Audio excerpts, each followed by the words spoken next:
വിഷയം സമസ്ത നൂറിന്റെ നിറവിൽ. എന്തായിരുന്നു സമസ്ത കേരള ജംഇയ്യത്തുൽ ഉലമയുടെ പിറവിക്ക് കാരണം? നമുക്കറിയാം, മാലിക് ബിൻ ദീനാർ റളിയല്ലാഹുവിലൂടെ പ്രവാചകന്റെ കാലത്ത് തന്നെ ഇസ്ലാം കടന്നു വന്ന പ്രദേശമാണ് നമ്മുടെ കേരളം. ശേഷം 800 വർഷത്തോളം മല്ലരേതുമില്ലാതെ, പ്രയാസങ്ങളില്ലാതെ, പ്രശ്നങ്ങളില്ലാതെ, ഐക്യത്തോടുകൂടി സമാധാനത്തോടുകൂടി മുസ്ലിം സമൂഹം കേരളത്തിൽ ജീവിച്ചു വന്നു. ആയിടക്കാണ് ഹജ്ജ് തീർത്ഥാടകരെ പോലും കടലിന്റെ ആഴയിലേക്ക് തള്ളിയെറിഞ്ഞുകൊണ്ട് ക്രൂരതയുടെ പര്യായമായി പോർച്ചുഗീസ് നാവികനായ വാസ്കോ ഡി ഗാമ 1498 കാപ്പാട് കപ്പലിറങ്ങുന്നത്. ശേഷം പോർച്ചുഗീസുകാർ മുസ്ലിം ഭവനങ്ങൾ അഗ്നിക്കിരയാക്കിയപ്പോൾ, മസ്ജിദുകൾ തകർത്തപ്പോൾ, പെൺകുട്ടികളെ ബലാത്സംഗം ചെയ്തപ്പോൾ, പോർച്ചുഗീസുകാർക്കെതിരെ സന്ധിയില്ലാ സമരവുമായി മുസ്ലിമീങ്ങൾ രംഗത്തിറങ്ങി.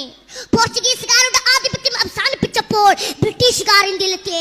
ബ്രിട്ടീഷുകാരന്റെ ചെന്നുനാറുന്ന പതാക ഈ ഭാരതത്തിന്റെ മണ്ണിൽ നിന്ന് വലിച്ചെറിയാൻ മുസ്ലിം ജനത ഒറ്റക്കെട്ടായി രംഗത്തിറങ്ങി. ഈ യുദ്ധങ്ങളോടെല്ലാം മുസ്ലിങ്ങൾക്ക് അവരുടെ നേതൃത്വം കൊല ചെയ്യപ്പെടുകയും സാമ്പത്തിക ഭദ്രത നഷ്ടപ്പെടുകയും ചെയ്യുകയായിരുന്നു. ഈ സന്ദർഭത്തിലാണ് മൗലവികളെ പരിഹസിച്ചുകൊണ്ട്, പരമ്പരത്തെ തള്ളിപ്പറഞ്ഞുകൊണ്ട്, ആചാരങ്ങൾ അത്രയും അനാചാരങ്ങളാണെന്ന് പറഞ്ഞുകൊണ്ട് സ്വാതന്ത്ര്യ സമരം സമ്മാനിച്ച മുറിപ്പാടികളിൽ മുളകുപൊട്ടി വിതറിക്കൊണ്ട് ഐക്യസംഘം എന്ന പേരിൽ ബിദ്അത്തുകാർ കേരളത്തിലേക്ക് വരുന്നത്.